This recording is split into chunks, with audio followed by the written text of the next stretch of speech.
नमस्कार। श्री गणेशाय नमः। ओम नमः शिवाय। श्रावण मास महात्म्य कथा में आज मैं 29 अध्याय का हिंदी में भावार्थ सुनाऊंगी।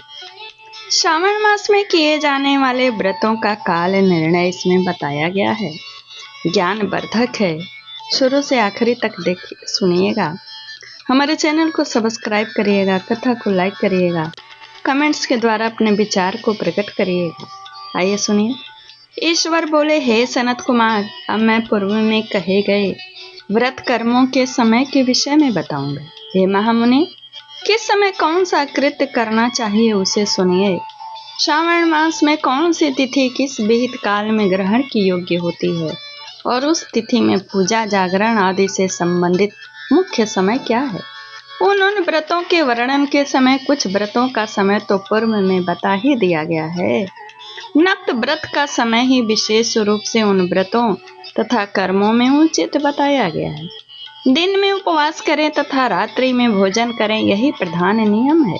नक्त व्रत के बारे में है। सभी व्रतों का उद्यापन उन व्रतों की तिथियों में ही होना चाहिए।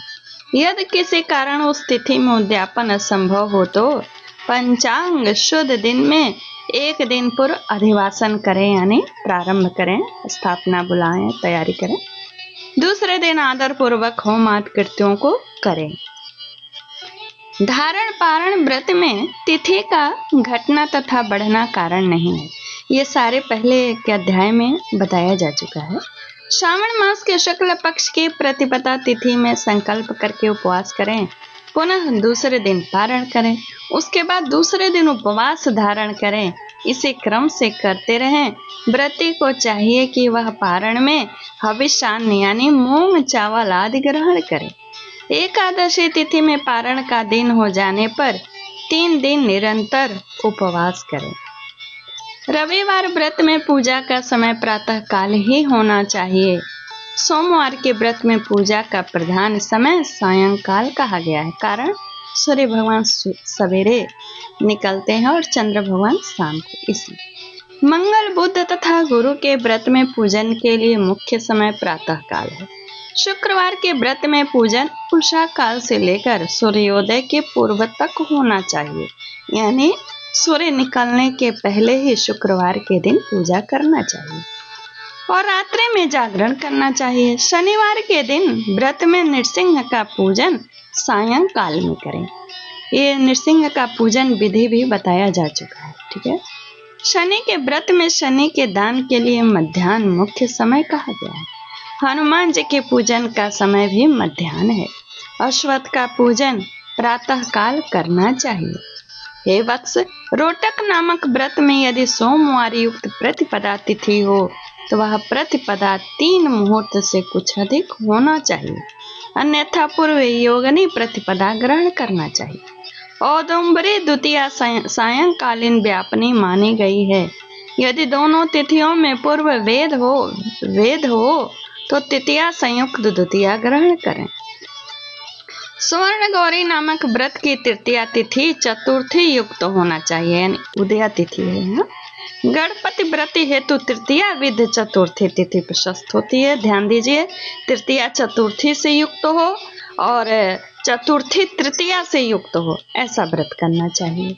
नागों के पूजन में षष्ठी युक्त पंचमी प्रशस्त होती है, यानी उदया तिथि। सुपौदन व्रत में सायंकाल सप्तमी युक्त षष्ठी श्रेष्ठी होती है। शीतला के व्रत में मध्याह्न वापनी सप्तमी ग्रहण करनी चाहिए। देवी के पवित्र रोपण व्रत में रात्रि व्यापनी अष्टमी तिथि ग्रहण करनी चाहिए। नक्त व्यापनी कुमारी नवमी प्रशस्त मानी जाती है। इसी प्रकार आशा नामक जो दशमी तिथि है वह भी नक्त व्यापनी होनी चाहिए। विद्या एकादशी का त्याग करना चाहिए। हे मुने, उसमें वेद के विषय में सुनिए। एकादशी व्रत के लिए अरुणोदय में दशमी का वेद वैष्णव के लिए तथा सूर्योदय में दशमी का वेद स्मार्तों के लिए निंद होता है, यानी दोनों को नहीं करना, उदया तिथि करनी है। रात्रि के अंतिम प्रहर का आधा भाग अरुणोदय होता है। इस रीति से जो द्वादशी हो वह पवित्र रोपण में ग्राह्य है। कामदेव के व्रत में त्रयोदशी रात्रि व्यापनी होनी चाहिए। उसमें भी द्वितीय याम व्यापनी त्रयोदशी हो तो वह अति प्रशस्त होती है। शिव जी के पवित्र आरोपण व्रत में रात्रि व्यापनी चतुर्दशी होनी चाहिए। उसमें भी जो चतुर्दशी अर्धरात्रि व्यापनी होती है वह अति श्रेष्ठ होती है।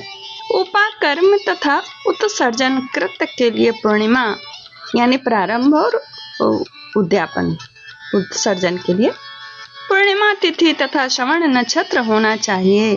यदि दूसरे दिन 3 मुहूर्त तक पूर्णिमा हो तो दूसरा दिन ग्रहण करना चाहिए, अन्यथा तैत्तिरीय शाखा वालों को और ऋग्वेदियों को पूर्व दिन ही करना चाहिए। तैत्तिरीय यजुर्वेदीय को 3 मुहूर्त पर्यंत दूसरे दिन पूर्णिमा में श्रवण नक्षत्र हो तब भी पूर्व दिन दोनों कृत्य करने चाहिए। यदि पूर्णिमा और श्रवण दोनों का पूर्व दिन 1 मुहूर्त के अनंतर योग हो तो दूसरे दिन 2 मुहूर्त के भीतर दोनों समाप्त हो गए हों तब पूर्व दिन ही दोनों कर्म होना चाहिए। यदि हस्त नक्षत्र दोनों दिन अपहरण काल व्यापी हो तब भी दोनों कृत्य पूर्व दिन ही संपन्न होने चाहिए। श्रवणा कर्म में उपाकर्म प्रयोग के अंत में दीपक का काल माना गया है और सर्वबलि के लिए भी वही काल बताया गया है। पर्व के दिन में अथवा रात्रि में अपने अपने गृह सूत्र के अनुसार जब भी इच्छा हो इसे करना चाहिए। इस दीपदान तथा सर्व बलिदान कर्म में अस्तकाल व्यापनी पूर्णिमा प्रशस्त है। गृह के उत्सव में मध्याह्न व्यापनी पूर्णिमा प्रशस्त होती है। रक्षाबंधन कर्म में अपराह्न काल व्यापनी पूर्णिमा यानी उदयकालीन होना चाहिए। इसी प्रकार संकष्ट चतुर्थी चंद्रोदय व्यापनी ग्राह्य होनी चाहिए, यानी शाम को जब चतुर्थी हो चंद्रमा के समय।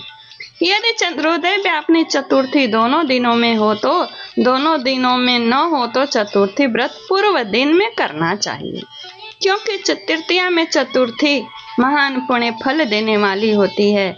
अतः हे वत्स, व्रतियों को चाहिए कि गणेश जी को प्रसन्न करने वाले इस व्रत को करें। गणेश चतुर्थी, गौरी चतुर्थी और बहुला चतुर्थी, इन चतुर्थियों के अतिरिक्त अन्य सभी चतुर्थियां अन्य देवताओं के पूजन के लिए पंचमी विद्या कही गई हैं। कृष्ण जन्माष्टमी तिथि निश्चित व्यापनी ग्रहण की जानी चाहिए। निर्णय में सर्वत्र तिथि 6 प्रकार की मानी जाती है। 2 दिन पूर्ण व्यापी, दोनों दिन केवल अव्याप्ति, अंश से दोनों दिन समव्याप्ति, अंश में दोनों दिन विषम व्याप्ति, पूर्व दिन संपूर्ण व्याप्ति, दूसरे दिन आंशिक व्याप्ति, पूर्व दिन आंशिक व्याप्ति और दूसरे दिन अव्याप्ति। इन पक्षों में से तीनों पक्षों में जिस प्रकार संदेह नहीं है उसे सुनिए।